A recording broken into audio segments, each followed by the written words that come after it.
السلام علیکم ورحمۃ اللہ وبرکاتہ.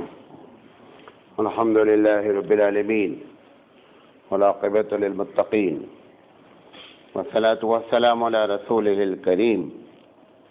اما بعد، قال النبی صلی اللہ علیہ وسلم: کل محدثۃ بدعہ وکل بدعۃ ضلالہ وکل ضلالۃ فی النار، او کما قال علیہ الصلاۃ والسلام. محترم حضرات، ہم بدعت کے پوسٹ مارٹم کے عنوان سے سلسلے وار گفتگو کر رہے ہیں اور آج اس کا 28واں سیریل ہے. ہم بات کر رہے ہیں اب اس کے آخری پروگرام پر، وہ یہ کہ ہر مہینے میں لوگوں نے اپنی اپنی جانب سے کیا چیزیں گڑھی اور کیا چیزیں آئیں. تو کل میں نے آپ کو بتایا تھا ربیع الاول کے بعد ربیع الثانی. آج جو ہم بات کرنا چاہ رہے ہیں وہ رجب کے بارے میں کرنا چاہ رہے ہیں. رجب کا مہینہ بھی جو ہے وہ بدعتوں اور خرافات کا ایک بڑا مہینہ ہے. آپ بول رہے ہوں گے ہر مہینہ بڑا ہی ہے. ہر مہینے میں ہم نے اتنی چیزیں جاری کی ہیں کہ کہنا پڑتا ہے کہ ہر مہینے میں خرافات ایک بڑے پیمانے پر ہے. یہ جو باتیں خرافات کے طور پر آتی ہیں، اس کی ایک وجہ آج آپ کو یہ بتانا چاہتا ہوں کہ نبی کریم صلی اللہ علیہ وسلم کی محنت سے دنیا کے ایک بڑے حصے پر جو ہے وہ اسلام کا غلبہ ہوا. تو شروع میں ہی نبی کریم صلی اللہ علیہ وسلم جب مدینہ آئے اور آنے کے بعد اسلام اسٹیبلش ہو گیا اور اسلام کا جھنڈا گڑ گیا، تو پہلے یہودیوں نے یہ سمجھا تھا کہ کسی طریقے سے لاٹھی کے بل پر معاملے کو ختم کر دیا جائے گا. تو جب دیکھا کہ لاٹھی کے بل پر معاملہ نہیں ختم ہوگا، تو ان کے جو اس وقت کے تھنک ٹینک تھے، انہوں نے اسلام کو نقصان پہنچانے کی الگ الگ سازشیں کی. اس میں سے دو بنیادی سازش تھی. ایک تو یہ تھی کہ کسی طریقے سے اس امت کو آنے والے دن میں قرآن مجید کے بارے میں کنفیوز کیا جائے. کیا کنفیوژن؟ یہ کنفیوژن کیا جائے کہ یہ کتاب پہلے تو اللہ کی نہیں ہے، اور اگر اللہ کی ہے بھی تو اس میں چانسز یہ ہیں کہ نبی کریم صلی اللہ علیہ وسلم بہت سی آیتیں بھول گئے، اپنی طرف سے بتا دی. یہ پہلی کوشش انہوں نے کی، اس کی ابھی آپ کو دلیل دیتا ہوں. اور دوسری کوشش یہ کی کہ انہوں نے جب دیکھا کہ ان کے جو فالوورز ہیں، ان کے جو ماننے والے لوگ ہیں، وہ اتنی محبت ان سے کرتے ہیں کہ جان دیوا محبت ہے کہ جان بھی چلی جائے گی لیکن محبت رسول اس پر حاوی ہوگا. تو انہوں نے سوچا کہ اگر ان کی جو پیورٹی ہے اسلام کی، اگر محمد صلی اللہ علیہ وسلم کی نام پر ان کے اندر خرافات داخل کی جائے تو یہ کیا ہے، اس محبت میں آ کر کے اس کو کرنے لگیں گے. بات سمجھے میری؟ تو دو بنیادی وجہ. پہلی کی دلیل میں آپ کو دے رہا ہوں قرآن کریم کے بارے میں. جب نبی کریم صلی اللہ علیہ وسلم پر بخاری کی روایت ہے، سیاستہ کی اور بھی روایتیں ہیں کہ پلاننگ کے ساتھ یہودیوں نے نبی کریم صلی اللہ علیہ وسلم پر جادو کیا. جادو ایک پرٹیکولر چیز پر کیا گیا، ایک خاص چیز پر کیا گیا، اور وہ یہ تھا کہ نبی کریم صلی اللہ علیہ وسلم کی یادداشت ڈسٹرب ہو جائے، میموری جو ہے وہ کیا ہو جائے، ڈسٹرب ہو جائے.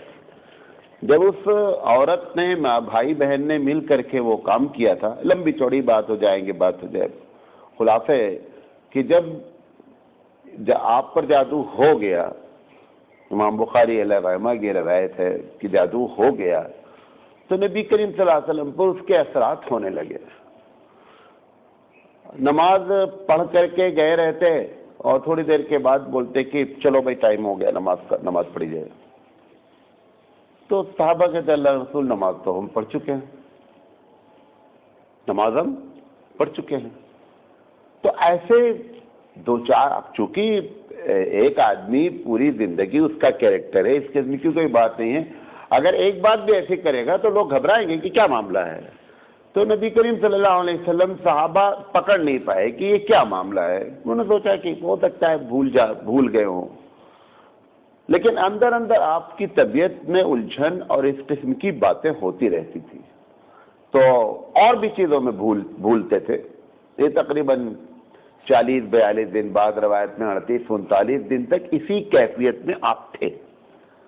تو ایک دن لیٹے ہوئے تھے، جبریل علیہ السلام آئے اور آنے کے بعد ایسے کھڑے ہو گئے سرہانے کی طرف، اور ایک دوسرے فرشتے کے بارے میں الگ الگ روایت ہے، وہ ادھر کھڑے ہو گئے. اللہ کے رسول فرماتے ہیں کہ ہم سو نہیں رہے تھے، ہم آنکھ بند کیے ہوئے تھے. ہوتا نا سونے اور جاگنے کے بیچ میں. تو انہوں نے جو ہے وہ جبریل علیہ السلام سے پوچھا کہ کون لیٹے ہوئے ہیں. تو انہوں نے کہا کہ یہ تو محمد صلی اللہ علیہ وسلم ہیں. کیا ہوا ہے ان کو؟ تو جبریل نے کہا کہ ان کے اوپر جادو ہو گیا ہے. پھر لمبی چوڑی بات ہے.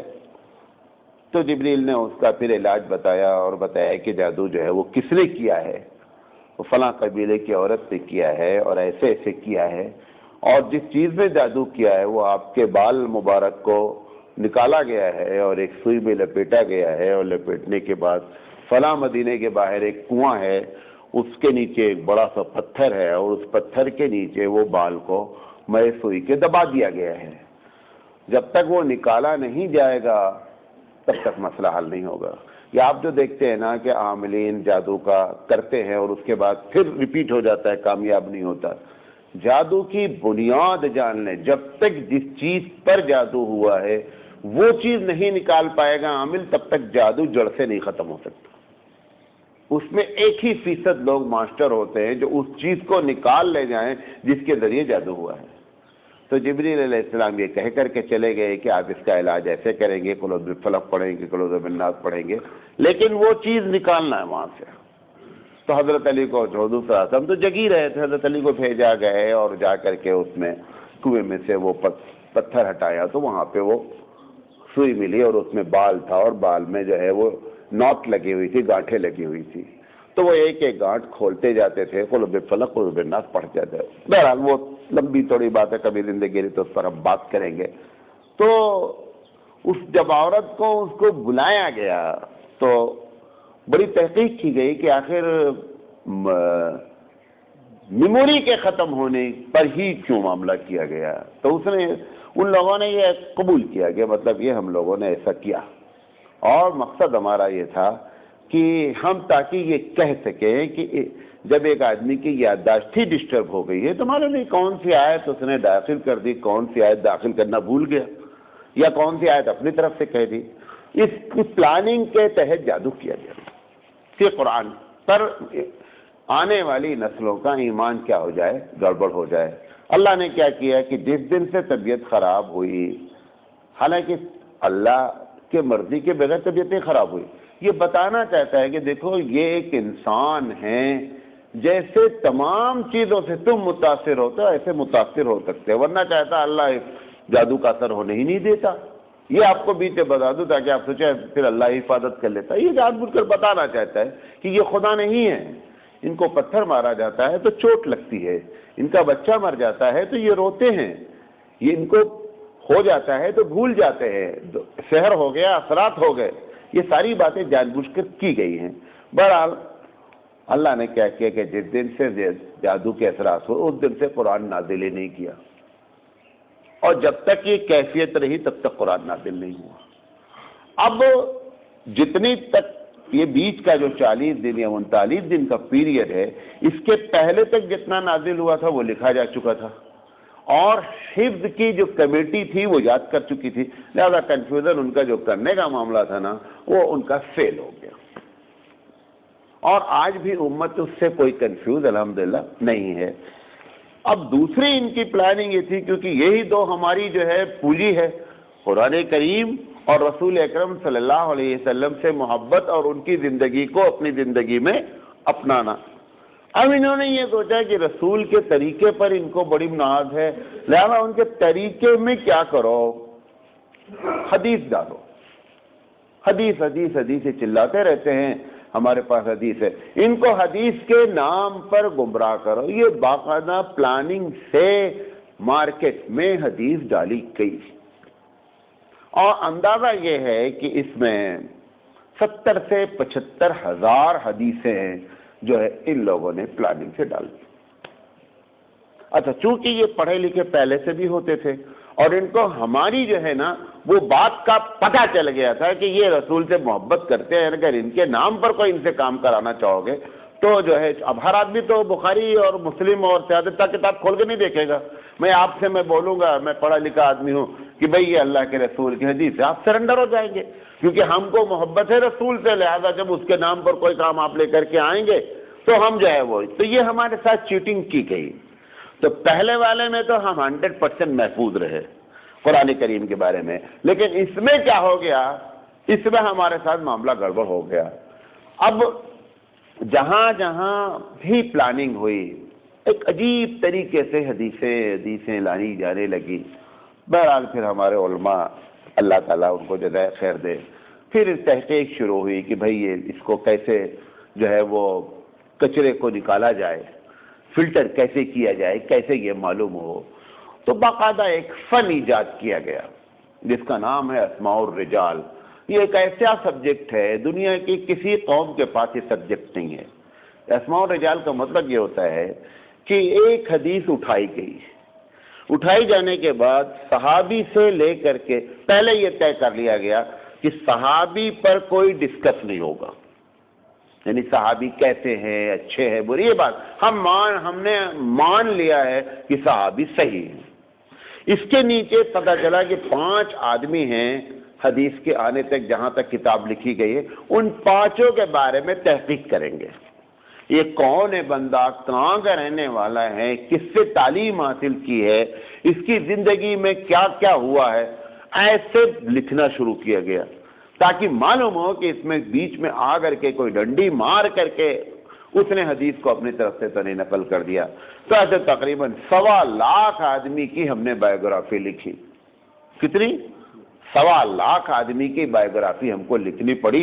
یہ 1.25 لاکھ لوگ اس حدیث کے چینل میں انوالو ہیں۔ اب وہاں پہ جب لکھنا شروع کیا گیا تو پتا چلا کہ اس میں ایک آدمی تو فٹ پاتھ کا ہے، جس کو الف بے بھی نہیں آتا ہے، وہ بیچ میں داخل ہوا ہے اور اس نے آ کر کے ڈنڈی ماری ہے۔ ایسے وہ 1.25 لاکھ آدمی کے بارے میں ہم نے اسماء الرجال نام پر پوری کتابیں لکھی، جو آج ہمارے پاس 30-40 ویلوم میں موجود ہیں۔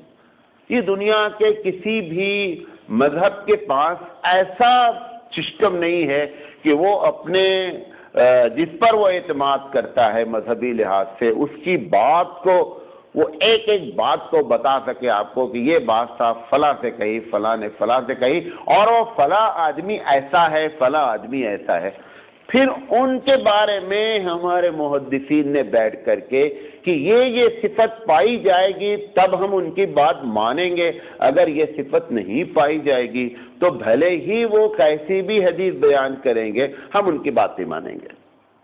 اب اس میں اس کے بھی چانسز ہیں، انسانی تقاضے کے تحت ایسا بھی ممکن ہے کہ بہت سی حدیثیں صحیح ہوں اور ان کی وجہ سے ہم اس پر عمل نہیں کر پا رہے ہوں، ایسے بھی چانسز ہیں۔ اور ایسے بھی چانسز ہیں کہ پلاننگ سے یہودیوں نے یا ان لوگوں نے جو شرارت پسند ہیں کہ ایسے 5 آدمیوں کا نام بیچ میں لکھ دیا ہو جن کے بارے میں مسلمان اعتماد کرتے ہوں اور وہ حدیث نہیں ہوں اور ہم حدیث پر عمل کر رہے ہوں۔ ایسے دونوں چانسز ہیں، اس سے ہم انکار نہیں کر سکتے کیونکہ ہم انسان ہیں۔ یہ آپ کو ایک چھوٹی سی تھیوری بتا رہا ہوں، لیکن 99% یہ اللہ کے فضل سے ہو گیا، اللہ نے بھی ہماری مدد کی۔ 99% اب ایسا ہو گیا کہ ہم فلٹر کر لے گئے اور ہم بتا دیا کہ یہ حدیثیں ایسی ہیں اور اس میں یہ معاملہ خراب آیا ہوا ہے۔ تو وہ 1.25 لاکھ آدمی کی بایوگرافی لکھنے کے بعد اب جب آپ کوئی حدیث مجھ سے کہیں کہ مولانا اس حدیث کے بارے میں آپ تحقیق کر کے بتائیے، تو ہم یہ تو جو حدیثیں جہاں پر آپ کو کتابیں میں لکھی رہتی ہے نا، تو وقت کی بچت اور پیپر کی بچت کی وجہ سے ڈائریکٹ کوٹیشن لکھا رہتا ہے، حدیث کا چینل نہیں لکھی رہتی ہے۔ لیکن وہ حدیث جہاں سے اصل اٹھائی جاتی ہے وہاں پر وہ لکھتا ہے کہ حدثنا عبداللہ، حدثنا محمد، حدثنا فلاں، حدثنا فلاں، ان وہ صحابی کا نام لیتا ہے۔ تو وہ جو 5-6 لوگ ہوتے ہیں ہم ان کے بارے میں تحقیق کرتے کہاں سے؟ وہ 1.25 لاکھ آدمی کی بایوگرافی سے۔ اب اس میں پھر ہم کو معلوم ہوتا ہے کہ یہ بندے کی جو حدیث آئی ہے، یہ بندہ جو بیچ میں انوالو ہوا ہے، یہ بندہ جھوٹ بولتا رہا ہے۔ اب ہم آپ کو کہتے ہیں کہ صاحب یہ حدیث اگر جھوٹ کا الزام آ جائے گا تو ہم بولیں گے یہ حدیث گڑی ہوئی ہے، بھلے وہ حدیث صحیح ہی کیوں نہ ہو، ہم نے اپنے احتیاط کے لیے اس کو ختم کر دیا۔ اس طریقے بڑی لمبی چوڑی بات ہے، یہ ہمارے سبجیکٹ سے ہٹ جائے گی، ہم جو ٹاپک پر بات کرنا چاہ رہے ہیں۔ بہرحال یہ 2 پلاننگ کے تحت معاملے کو ہمارے ساتھ خراب کیا گیا۔ اب یہ جو رجب کا مہینہ ہے، اس میں بھی بے شمار حدیثیں لوگوں نے گڑھی، ایسی کیونکہ عبادت کے نام پر جب آپ حدیث گھڑتے ہیں نا، تب اس پر لوگ فالو جلدی کر لیتے ہیں۔ اس کی وجہ کیا ہوتی ہے؟ حالانکہ عبادت تو ہمارے پاس آلریڈی فجر کی نماز جیسی عبادت ہے، ظہر ہے، عصر ہے، مغرب ہے، عشاء ہے۔ وہ جو بیچ میں لے کر کے آتے ہیں وہ ان کی اتنی فضیلت بیان کر دیتے ہیں کہ پبلک سمجھتی کہ اگر یہ ایک دن پکڑ لیا نا تو اگر زندگی بھر فجر نہیں پڑے تو ہمارا معاملہ پار ہو جائے گا۔ ایسی فضیلتیں بیان کی جاتی ہے۔ آپ نے اگر روزہ رکھا تو گویا 1000 سال کے روزے کے برابر ہے۔ اب وہ سوچتے ہیں یار یہ ایک دن کا پکڑ لو، شارٹ کٹ کا راستہ ہے، وہ شارٹ کٹ بیان کرتے ہیں اور وہیں سے معلوم۔ پھر ایک کتاب اس پر بھی لکھی گئی، ایک کتاب سے مراد یہ بھی ایک ٹاپک بنایا گیا کہ کس کس آئیڈیے سے حدیث ضعیف لائی گئی، تو وہ بھی ہمارا نیچر کو مطالعہ کیا ان لوگوں نے کہ صاحب اگر ان کو شارٹ کٹ بتایا جائے تو یہ پبلک جلدی سے اس حدیث پر عمل کرتی ہے۔ شارٹ کٹ لے کر کے وہ آ گئے، 1000 رکعت کا ثواب ہے، 1 کروڑ کا ثواب ہے، 50 کروڑ کا ثواب ہے۔ ایسے حدیثیں بیان جان بوجھ کر کی گئی تاکہ پبلک جو ہے نا وہ اصل۔ آپ نے کبھی سنا فجر کی نماز کا کتنا ثواب ہے؟ جتنے لوگ بیٹھے ہیں فجر کی نماز کا کتنا ثواب ہے؟ آپ اس کے علاوہ نفل کی بات اتنا ثواب ہے، 7 حج کا ثواب ہے، 50 حج کا ثواب ہے۔ فجر سے زیادہ کسی کا ثواب نہیں ہے۔ اب فجر کا جو اصل ہے اس کا ذکر نہیں ہوتا کیونکہ اس میں ڈنڈی باندھ نہیں سکتے، وہ قرآن حدیث سے پکی ثابت ہے۔ تو اب اس کے بدلے میں وہ ایسی حدیثیں لے کر کے آتے ہیں۔ تو پہلی ہماری جو ویکنس انہوں نے پکڑی وہ کیا پکڑی کہ اگر ان کو شارٹ کٹ راستہ دکھلایا جائے گا تو یہ بہت تیزی سے اس پر عمل کرنے لگیں گے۔ اچھا، دوسری ہماری ویکنس انہوں نے یہ پکڑی کہ ہم انسان ہیں کہ شارٹ کٹ کے علاوہ اگر ہم کو چونکہ نبی سے محبت ہے لہذا ایسا عمل دکھلاؤ کہ نبی کریم صلی اللہ علیہ وسلم سے محبت کا اظہار ہو۔ اگر آپ نے ایسا کام کیا تو آپ قیامت میں نبی کے ساتھ ہوں گے۔ اب ہم نے سوچا یہ دوسرا بہترین ہے، تو جنت میں بھی جانا ہے اور جنت میں بھی کس کے ساتھ رہنا ہے؟ نبی کے ساتھ میں رہنا ہے۔ ایسے کر کے 4-5 ٹاپک لے کر کے آ گئے۔ اچھا، کیونکہ چور کتنی بڑی بھی چوری کرے، پولیس ڈپارٹمنٹ کو کچھ ایسے ثبوت ہر چور چھوڑ کے جاتا ہے کہ پولیس والا جا کر بولتا ہے کہ اگر یہ ایسا تھا تو ایسا کیسے ہوا، وہاں سے وہ چوری نکالی جاتی ہے۔ ایسے ہی ہمارے جو علماء تھے، بڑے بڑے علماء، ان لوگوں نے ان کی چوریوں کو پکڑنے کی کوشش کی کہ چوری کس انداز میں ہوئی ہے۔ تو اس پر بھی کتاب لکھی گئی۔ کیا کہ صاحب جب جیسے مثال کے طور پر ایک پوائنٹ دکھا گیا کہ جب نماز میں یہ بات کہی جائے کہ آپ 1 رکعت میں اتنی سورت پڑھو، فلاں سورت 25 مرتبہ پڑھو، فلاں سورت 20، تو یہ سمجھ لو کہ یہ جو ہے نا چیٹنگ ہوئی ہے۔ کیوں؟ نماز کا جب مقصد اللہ کی طرف رجوع ہے اور تم نے کہا کہ صاحب 25 مرتبہ اس میں سورہ قدر پڑھو، تو ہمارا دماغ کو وہاں سے ہٹا کر کے 25 میں لگا دیا گیا۔ اب ہم گن رہے ہیں سورۃ لیلۃ القدر تو ہم پڑھ رہے ہیں انا انزلنا، اب ہم کو یہ دھیان رکھنا ہے کہ یہ 1 مرتبہ ہوا کہ 2 مرتبہ ہوا، تو آپ کا دھیان کدھر ہے؟ نمبرنگ میں ہے، آپ کا دھیان جو ہے وہ اللہ کی طرف ہے نہیں۔ اب نماز کا جو اصل مقصد تھا وہاں سے بندے کو ہٹایا اور ہٹا کر کے انہوں نے، تو ہمارے علماء نے لکھا کہ جب ایسی کسی چیز میں فضیلت آئے گی کہ صاحب یہ 25 مرتبہ پڑھو، 50 مرتبہ پڑھو سورت میں نماز کی حالت میں، تو ہم بغیر دیکھے ہوئے اس پر ٹک کریں گے کہ یہ بندہ چیٹنگ کی گئی ہے، جہاں سے بھی چیٹنگ ہوئی ہے اس میں چیٹنگ ہوئی ہے۔ ایسے ہمارے لوگوں نے جو ہے نا وہ کیا پوائنٹ لکھے کہ یہ چیزیں اگر آئیں گی تو ہم بتا دیں گے کہ یہ حدیث میں چیٹنگ ہوئی ہے. تو وہ پولیس ڈپارٹمنٹ نے زبردست کام کیا. اب یہ جو بات آپ کو بتایا میں نے کہ یہ آئی حدیث جان بوجھ کر کے اس پلاننگ کے تحت کہ ان کو کنفیوز کیا جائے، اس میں رجب بھی ایک زبردست مہینہ ہے جس میں اس قسم کی بات آئی. چونکہ ہم وقت ہمارا پورا ہو گیا، کل انشاءاللہ زندگی رہی تو ہم یہ بات کریں گے کہ رجب میں خرافات، یہ ایک بنیادی چیز تھی جو آپ کو معلوم ہونا ضروری تھا. تو انشاءاللہ کل ہم اس پر بات کریں گے کہ رجب کے مہینے کی جو ہے وہ کیا کیا خرافات ہیں. اللہ تعالیٰ سے دعا ہے کہ اللہ تعالیٰ ہم کو صحیح معنی میں ایمان پر اور اسلام پر چلنے کی توفیق عطا فرمائے. وآخر دعوانا الحمدللہ رب العالمین. سبحان اللہ و بحمدہ، سبحانک اللہم و بحمدک، اشہد ان لا الہ